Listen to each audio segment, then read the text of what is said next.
Emma by Jane Austen. Jane Austen famous English novelist. இவங்களுடைய நாவல்ஸில் mostly British ஜென்ட்ரியை criticise பண்ணுற மாதிரியும் women's எந்த அளவுக்கு மேரேஜ் விஷயத்தில் வீட்டை டிபெண்ட் பண்ணியிருக்காங்க அப்படின்னும் சொல்லியிருப்பாங்க. மோஸ்ட்லி விமன் தான் ப்ரொட்டகனிஸ்டாக இருக்கிற மாதிரி காட்டியிருப்பாங்க. ஓகேவா? The novel of sensibility or the sentimental novel அப்படிங்கிற ஃபேமஸான 18 and 19 சீரீஸ் இந்த ஒரு லிட்டரரி ஜான்ரால் ஒரு முக்கியமான ரைட்டராக ஜெயின் ஆஸ்டன் இருந்திருக்காங்க. அதாவது இந்த இமோஷன்ஸை ப்ரொவோக் பண்ணுற மாதிரி நாவல்ஸ் எழுதுறதுல ஜெயின் ஆஸ்டன் ஒரு முக்கியமான ரைட்டர். ஓகேவா? ஜெயின் ஆஸ்டன் நிறைய நாவல்ஸ் எழுதியிருக்காங்க. பட் கிளியராக 6 நாவல் மட்டும் தான் பப்ளிஷ் ஆகிருக்கு. ஓகேவா? 4 நாவல் அவங்க லைஃப் டைமில் பப்ளிஷ் பண்ணியிருக்காங்க. ஆஃப்டர் இறந்த பிறகு 2 நாவல் பப்ளிஷ் ஆகிருக்கு. மற்றபடிக்கு நிறைய நாவல்ஸ் வந்து கைவிடப்பட்ட நாவலாவோ அன்ஃபினிஷ்ட் ஒர்க்காக தான் இருக்குது. ஓகேவா? ஸோ ஃபேமஸான அந்த 6 ஒர்க்ஸ் என்னென்னு பார்த்தோம் அப்படின்னா, அவங்க லைஃப் டைமில் பப்ளிஷ் பண்ணது sense and sensibility, pride and prejudice, Mansfield Park, Emma இந்த நாளும். தென் பாஸ்துமஸாக பப்ளிஷ் ஆனது பெர்சுவேஷன், நார்தகர் ஆபே. தென் இதை தாண்டி சில ஒரு எபிஸ்டலரி நாவலாக இருக்குது, லேடி சூசன். இந்த மாதிரி சில ஒர்க்ஸ்லாம் வந்து ஒன்று அபேண்டனான ஒர்க்காக இருக்கும், அப்படி இல்லைனா அன்ஃபினிஷ்டு ஒர்க்காக இருக்கும். ஓகேவா? லேட்டர் வேறு ஒருத்தரால் கம்ப்ளீட் பண்ணப்பட்டு அதை பப்ளிஷ் ஆகிருக்கலாம். பட் இவங்க கிளியராக ஃபுல்லாக எழுதி பப்ளிஷ் பண்ணப்பட்ட ஒர்க்லாம் இந்த 6 மட்டும்தான். ஓகேவா? இந்த நாவல் 1815 டிசம்பர்லேயே பப்ளிஷ் பண்ணப்பட்டிருந்தாலும் அந்த நாவலுடைய ஃப்ரண்ட் பேஜில் 1816 தான் டேட் போட்டிருப்பாங்க. ஸோ அதனால் 1816 பப்ளிஷ் நாவல். இந்த நாவல் வந்து நாவல் ஆஃப் மேனர்ஸுங்கிற கான்செப்ட் கீழே வரும். நாவல் ஆஃப் மேனர்ஸ்னால் வேறு ஒன்றும் இல்லை, சோஷியல் வேல்யூஸ், கஸ்டம்ஸ் அண்ட் ஸ்பெசிஃபிக்கான சோஷியல் கிளாஸ் பேஸ் பண்ணி இருக்கிற நாவல்ஸ் எல்லாம் நாவல் ஆஃப் மேனர்ஸ் அப்படின்னு சொல்லுவாங்க. ஸோ இந்த நாவல் அந்த கான்செப்ட் கீழே வரும். ஓகேவா? ஸோ இப்போ மேஜர் கேரக்டர்ஸ் பார்த்துடலாம். Emma Woodhouse titular protagonist. Then Mr George Knightley இவர் ஒரு லேண்ட் ஓனர் அண்ட் எம்மாவுடைய பிரதர் இன் லா, ஃப்ரெண்டும் கூட ஒரு க்ளோஸ் ஃப்ரெண்டு, பிரதர் இன் லாவும். மிஸ்டர் வுட்ஹவுஸ் எம்மாவுடைய ஃபாதர். ஹாரியட் ஸ்மித் இந்த பொண்ணு ஒரு லோயர் கிளாஸ் பொண்ணு, orphan. Frank Churchill Mr Weston அப்படிங்கிற ஒருத்தருடைய பையன். ஜேன் ஃபேர்ஃபேக்ஸ் ஒரு மிடில் கிளாஸ் பொண்ணு. ராபர்ட் மார்டின் ஒரு farmer. Mrs Bates, Miss Bates இவங்க 2 பேரும் இந்த மேலே ஒரு கேரக்டர் பார்த்தோம்ல ஜேன் ஃபேர்ஃபேக்ஸ், அந்த பொண்ணோட ஆண்ட் அண்ட் கிராண்ட்மா. ஓகேவா? மிஸ்டர் எல்டன் இந்த ஹைபரி அப்படிங்கிற ஒரு அந்த கதை நடக்குது. அந்த ஹைபரியில் இருக்கிற ஒரு சர்ச்சில் உள்ள விக்கார் இந்த மிஸ்டர் எல்டன். மிஸ்டர் சர்ச்சில், மிஸ்ஸஸ் சர்ச்சில். ஃப்ராங்க்னு ஒரு கேரக்டர் பார்த்தோம்ல ஃப்ராங்க் சர்ச்சில், மிஸ்டர் வெஸ்டனுடைய பையன், அவனுடைய ஆண்ட் அண்ட் அங்கிள். ஓகேவா? ஸோ ஓகே, ஆல்ரெடி சொன்ன மாதிரி ஹைபரி அப்படிங்கிற ஒரு ஃபிக்ஷனல் வில்லேஜில் தான் இந்த கதை நடக்குது. அங்கே ஹார்ட்ஃபீல்டு எஸ்டேட் அப்படிங்கிற ஒரு எஸ்டேட்டில் தான் எம்மா வாழ்ந்துட்டுருக்கா. எம்மா அப்பாவுடைய ஒரு எஸ்டேட். எம்மாவோட அம்மா கிடையாது, அவங்க இறந்துட்டாங்க. ஸோ எம்மா ஒரு வசதியான வீட்டு பொண்ணு தான், அப்பா அரவணைப்பில் நல்லா வளர்ந்துக்கிட்டு இருக்கா. இதுக்கு முன்னாடி உள்ள ஜெயின் ஆஸ்டன் நாவல்ஸ்லாம் பார்த்தோம், sense and sensibility, pride and ப்ரெஜுடிஸ்லாம் பார்த்தோம் அப்படின்னா, எப்படியாவது அந்த பிள்ளைங்களை ஒரு கரை சேர்க்கணும், கஷ்டப்படுற ஃபேமிலியாக இருப்பாங்க, நல்ல ஒரு பெரிய இடத்துல சேர்க்கணும் அப்படிங்கிற மாதிரி ஒரு கான்செப்ட்டில் ஜெயின் ஆஸ்டன் எழுதியிருப்பாங்க. பட் இதில் அந்த தேவையே கிடையாது. ஏன்னா எம்மாவுக்கே நிறைய சொத்துக்கள் இருக்குது, ஒரு பெரிய எஸ்டேட் ஓனருடைய பொண்ணு. ஸோ அந்த பிரச்சனையும் இல்லை, ரொம்ப ஒரு வசதியான பொண்ணு, ரொம்ப அழகாக இருப்பா எம்மா. அப்படி இருக்க இந்த எம்மாவுக்கு மனசுக்குள்ள ஒரு எண்ணம் அப்படின்னா, நம்ம ஒரு சிறந்த மேட்ச் மேக்கர், நல்லா நம்ம ஜோடி சேர்த்து விடுவோம், நம்ம சேர்த்து வைக்கிற ஜோடி நல்லா வாழ்வாங்க, என்னோட இன்ஸ்டிங் கரெக்டாக தான் இருக்கும் இந்த விஷயத்தில், என்னால் மற்றவங்களுடைய ஹார்ட்ஸை புரிஞ்சிக்க முடியும் அப்படிங்கிற ஒரு தப்பான எண்ணத்தை அவன் மைண்டுக்குள்ளே ஃபிக்ஸ் பண்ணி வச்சுருக்கா. அது மட்டும்தான் எம்மாவுடைய ஒரு முட்டாள்தனம். ஓகேவா? அது ஏன் அது முட்டாள்தனம் அப்படிங்கிறது நமக்கு நாவல் ப்ராக்ரஸ் ஆகும், உங்களுக்கு ஈஸியாகவே புரிஞ்சிடும்.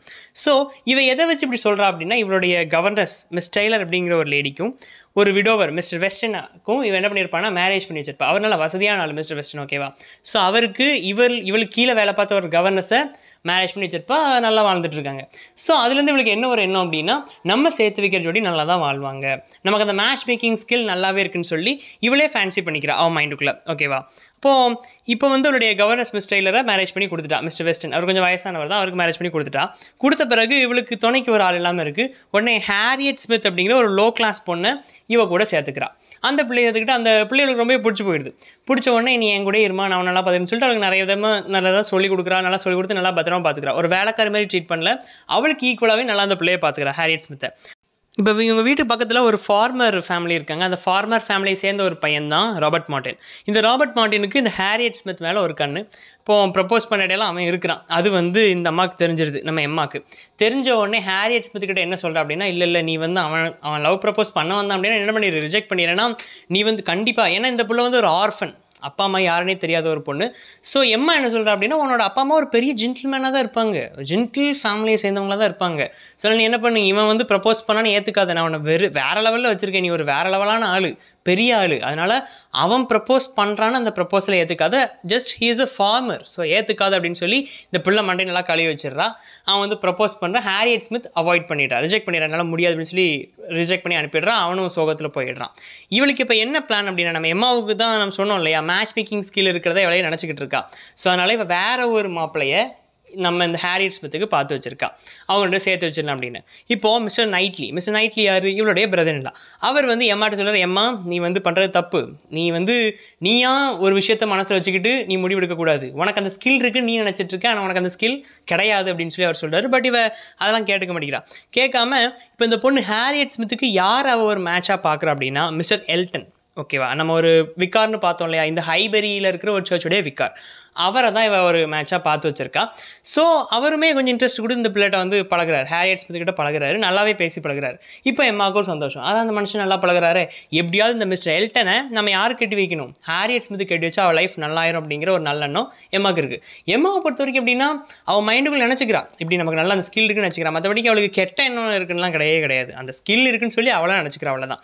ஸோ மிஸ்டர் எல்டனை எப்படியாவது இந்த பிள்ளை கெட்டி வச்சுன்னு அப்படிங்கிற பிளானில் இருக்கா. அப்படி இருக்கும்போது நல்லாவே தான் பழகிட்டு இருக்காரு. அவரும் அடிக்கடி வர இந்த பிள்ளையை பார்த்துட்டு போகிறாரு, இவளுக்கு நிம்மதியாக இருக்குது. அப்போ ஒரு கிறிஸ்மஸ் பார்ட்டி ஏற்பாடு பண்ணுறாங்க. இப்போ இந்த பொண்ணு ஹாரியட் ஸ்மித்தால் அவர் கூப்பிட்ற பார்ட்டிக்கு போக முடியாமல் போகுது. அப்போ எம்மா மட்டும் போகிறான். அந்த ஸ்பாட்டில் அந்த மனுஷன் அந்த பிள்ளை ஹாரியட் ஸ்மித்துக்கு வரல, அந்த பிள்ளை அங்கே வரல, ஹாரியட் ஸ்மித்துக்கு ப்ரப்போஸ் பண்ணுவார்னு பார்த்தா வந்த எம்மாவுக்கு ப்ரப்போஸ் பண்ணிடுறாரு.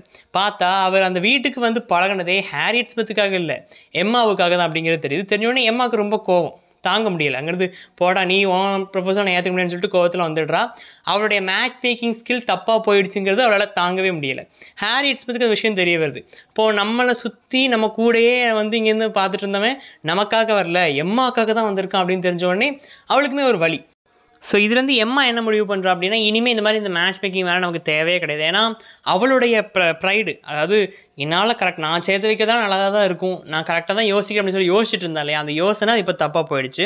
ஸோ அதனால் இதுதான் என் கண்ணை மறைச்சிருச்சு, நான் இனி இப்படி பண்ண போகிறது அப்படின்னு சொல்லி அவள் முடிவு எடுத்துடுறான். நேரம் மிஸ்டர் எல்டன் இருக்கார் இல்லையா, அவர் என்ன பண்ணுறாரு, இவர் ரிஜெக்ட் பண்ண கோவத்தில் பேத்துன்னு ஒரு இடத்துக்கு போயிடுறாரு. இங்கிலாண்டில் பேத்துன்னு ஒரு இடம் இருக்குது சார், பேத், அந்த இடத்துக்கு அவர் போயிடுறாரு, கிளம்பி இங்கேருந்து போயிடுறாரு. அங்கே விக்காராக இருந்தவர் கிளம்பி போயிடுறாரு. அப்புறம் அந்த ஊருக்கு இன்னொரு பொண்ணு வரா, அவள் தான் ஜேன் ஃபேர்ஃபேக்ஸ். ஜேன் ஃபேர்ஃபேக்ஸ் வந்து அதில் நம்ம பார்த்தோம் ஒரு மிடில் கிளாஸ் பொண்ணு. அவள் அந்த ஊருக்கு வரா. இவன் இந்த ஊருக்கு வர்றது எம்மாவுக்கு பிடிக்கல. ஏன்னா இவளுக்கு ஈக்குவலாக, எம்மாவுக்கு ஈக்குவலாக அழகாக இருக்கக்கூடிய பொண்ணு தான் ஜேன் ஃபேர்ஃபேக்ஸ். ஸோ எம்மாவுக்கு வந்து அவர் வசதியான பொண்ணு மட்டும் அழகாக இருப்பான்னு சொல்லிட்டு அங்கே அந்த ஜென்ட்ரி பீப்புள்கிட்ட அவளுக்கு ஒரு பேர் இருக்குது. இப்போ இந்த பொண்ணு மிடில் கிளாஸ் பொண்ணு அங்கே வர்றது இவளுக்கு லேசாக ஒரு ஜெலஸ். இது நார்மலாக பொண்ணுங்களுக்கு இருக்கிறது தான். ஒரு பொண்ணு அழகாக இருக்கான்னு சொன்னால் இன்னொருத்தையும் கோவம் வரும். த சேம் இங்கே ஜெயின் ஃபேர்ஃபேக்ஸ் வருது, இவளுக்கு கொஞ்சம் காண்டா இருக்குது. ஹைபெரிக்கு வரா. ஹைபெரிக்கு ஜெயின் ஃபேர்ஃபேக்ஸ் எதுக்கு வரா அப்படின்னா, அவளுடைய கிராண்ட்மா அண்ட் ஆன்ட்டியை பார்க்க வரா. மிஸ் பேட்ஸ் அண்ட் மிஸ்ஸஸ் பேட்ஸை பார்க்கறதுக்கு வரா. இவன் வந்து இவங்க அப்பா அம்மா சின்ன வயசுல இறந்துருப்பாங்க. ஸோ அவங்க அப்பாவுடைய ஃப்ரெண்டு கர்னல் கேம்பல் அப்படிங்கிற ஒருத்தர் தான் இந்த பிள்ளைய கார்டியனாக இருந்து பாதுகாத்துட்டு இருக்காரு. இவளுக்கு ஒரு கவர்னஸ் ஆகணும்னு ஆசை, பட் இவளுக்கு அதுக்கு பெர்மிஷன் மறுக்கப்படுது. அதனால இவள் கவர்னஸ் ஆகலை. எம்மாவுக்கு இவன் மேலே ஒரு ஜெலசி இருந்துகிட்டே இருக்குது. ஓகேவா. ஸோ இவன் வந்த பிறகு அந்த ஊருக்கு இன்னொருத்தர் வராரு. அவர் யாருன்னா ஃப்ராங்க் சர்ச்சில். ஓகேவா. இவர் ஃப்ராங்க் சர்ச்சில் வந்து யாருன்னா மிஸ்டர் வெஸ்டனுடைய பையன். இந்த மிஸ்டர் வெஸ்டன் யார், நம்ம எம்மா அவளுடைய கவர்னஸை கெட்டி வச்சா இல்லையா அந்த மனுஷன். அவர் வந்து பொண்டாட்டி இல்லாமல் இருந்தார், அந்த கவர்னஸை கெட்டி வச்சுட்டா. நல்ல வசதியான மனுஷன். அவருக்கு ஒரு பையனே இருக்குன்னா அவர் எவ்வளோ வயசானோன்னு யோசிச்சு பார்த்துக்கோங்க. வெஸ்டனுக்கு கெட்டி வச்சா வெஸ்டனுடைய பையன் ஃப்ராங்க் சர்ச்சில் எங்கே இருந்தான் அப்படின்னா லண்டனில் அவங்களுடைய ஆன்ட்டி அண்ட் அங்கிள் வீட்டில் இருந்தான். அவங்க பேர் மிஸ்டர் அண்ட் மிஸ்ஸஸ் சர்ச்சில். மிஸ்ஸஸ் சர்ச்சில் அவங்க வீட்டில் தான் இருந்தான் லண்டனில். இப்போ திரும்ப அவன் ஹைபெரிக்கு வரான். இவன் ஹைபெரிக்கு வரானோடனே நம்ம எம்மாவுக்கு ஒரு ஆசை, அவன்கிட்ட பழகி பார்க்கலாம்னு சொல்லிட்டு ஒரு சின்ன ஆசை, அவனை சைட் அடிக்கலாமேங்கிற மாதிரி அவளுக்கு ஒரு ஆசை இருக்குது. எப்படி இருப்பான்னு பார்ப்போம்னு சொல்லிட்டு அவனை க்ரீட் பண்ண போகிறான். அவனை பார்த்தோன்னே ரொம்ப இவளுக்கும் பிடிச்சி போயிடுது. அவனுமே நல்லா ஃப்ளர்ட் பண்ணுறான், அவன்கிட்ட ஃப்ளாட்டரியாக நிறைய வேர்ட்ஸ் யூஸ் பண்ணுறான். எம்மா அவன் மேலே அப்படியே மயங்கி விழுற மாதிரி அவன் மேலே ஒரு காதல் ஒரு இன்ஃபேச்சுவேஷன் எம்மாவுக்கு அவன் மேலே வருது. ஓகேவா. என்னதான் எம்மாவுக்கு இவனை பிடிச்சிருந்தாலும், இந்த ஃப்ராங்க் சர்ச்சில் பிடிச்சிருந்தாலும், மிஸ்டர் நைட்லிக்கு வந்து அவ்வளோ ஒரு விருப்பம் இல்லை அவன் மேலே. இவன் பார்த்தா ஒரு ஆர்டிஃபிஷியலாக இருக்கான், என்ன பழகிறது பார்த்தாலே நடிப்புன்னு அழகாக தெரியுது அப்படிங்கிற மாதிரி அவர் சொல்கிறார். பட் எம்மா அவர் சொல்கிறத ஏற்றுக்க மாட்டேக்கா. ஓகேவா. தென் மிஸ்டர் எல்டன், அதாவது இந்த பிள்ளைக்கு எடிவிக்க பார்த்தாலே ஹாரியட் ஸ்மித் எடிவிக்க பார்த்தாரு. தென் இவளை ப்ரப்போஸ் பண்ண உடனே ரிஜெக்ட் பண்ணால் கோவமாக போனார் இல்லை மிஸ்டர் எல்டன் பேத்துக்கு. அவர் திரும்ப வராரு, கல்யாணம் முடிச்சு மிஸ்ஸஸ் எல்டன் இன்னொரு லேடியோட சேர்த்து வராரு. வந்த உடனே அந்த மிஸ்ஸஸ் எல்டனை நம்ம இந்த இவளுக்கு இன்ட்ரடியூஸ் பண்ணுறோம், எம்மாவுக்கு இன்ட்ரடியூஸ் பண்ணுறாரு. பட் அந்த அம்மாவுக்கும் எம்மாவை பிடிக்கல, எம்மாவுக்கும் மிஸ்ஸஸ் எல்டனை பிடிக்கல. பேக் ஸ்டோரி தெரியும் இல்லையா. ஸோ ரெண்டு பேரையும் மூஞ்ச காட்டிக்கிறாங்க, போயிடுறாங்க. பட் மிஸ்ஸஸ் எல்டனுக்கு ஜேனை பிடிச்சிருக்கு. ஓகேவா. ஸோ இதுதான் அந்த லேடிஸ் ஸ்கூலில் இருக்க அந்த காம்ப்ளெக்ஸ் தான், அது பிடிச்சிருக்கு. தென் இப்போ எம்மாவும் ஃப்ராங்க்கும் லவ் பண்ணுறாங்க அப்படின்னு சொல்லிட்டு அந்த ஹைபெரி ஊரில் அப்படியே வளர்ந்து ஆரம்பிக்குது. ஏன்னா இவளுக்குமே அவன் மேலே ஒரு இன்ஃபேச்சுவேஷன் இருக்குது, அவனுக்குமே பிடிச்சிருக்கு. ஸோ 2 பேரும் ஊர் சுற்ற ஆரம்பிக்கிறாங்க. அப்படி நல்லா பழகுறாங்க. பழகிறத பார்த்து ஊர் முழுக்க எம்மாவும் ஃப்ராங்க்ஸையும் லவ் பண்ணுறாங்க. மட்டும் இல்லாமல் 2 பேருமே அந்த ஹை ஜென்ட்ரியை சேர்ந்தவங்க தான். ஸோ அதனால் எந்த ப்ராப்ளம் இல்லைன்னு சொல்லிட்டு ஊரில் பேச ஆரம்பிச்சிட்டாங்க. இப்போ இவங்க ஒரு லவ் கப்பல் அப்படிங்கிற மாதிரியே ஊரில் பேச்சு அடிபட்டு இருக்கு. அப்போது எம்மாவும் ஃப்ராங்காக என்ன பிளான் பண்ண அப்படின்னா ஒரு பார்ட்டி நடத்தும், ஒரு பார்ட்டி நடத்தணும்னு சொல்லிட்டு ஒரு பார்ட்டி ஏற்பாடு பண்ணுறாங்க. பட் அந்த பார்ட்டியில் எம்மாவுக்கு என்னென்னு தெரியல, ஒரு ஃபீல் என்ன இருக்குன்னா, இவன் கிட்ட இருக்கிறத விட இவன் தூரமாக இருந்தால் கொஞ்சம் நல்லா இருக்குமே அப்படிங்கிற ஒரு எண்ணம் எம்மாக்குள்ளே இருந்துகிட்டே இருக்குது. சமோட்ட அவளுக்கு வந்து அவன் கூட இருக்கும்போது இருக்கிற ஃபீலை விட அவன் இல்லாமல் இருக்கும்போது அவள் ஃபீல் நல்லா இருக்குது. அந்த ஒரு இதை உணர முடியலை, ஒரு சந்தோஷத்தை அவங்க கூட இருக்கும்போது அவளால் உணர முடியலை. பட் இருந்தாலும் நம்ம அவங்க கூட தான் அவனை லவ் பண்ணுறோம் அப்படின்னு சொல்லிட்டு அவன் மைண்டு ஒரு காம்ப்ளெக்ஸாக யோசிச்சிட்டே இருக்கா. நம்ம அவனை லவ் பண்ணுறோமா இல்லையா அந்த லெவலுக்கு போயிடுறா. ஒரு இன்ஃபேச்சுவேஷன் வந்துச்சு, பட் இருந்தாலும் அவன் கூட இருக்கிறத விட இல்லைன்னா நல்லா இருக்குமே, தூரமானதான் நல்லா இருக்குமே அப்படிங்கிற ஒரு எண்ணம் வருது.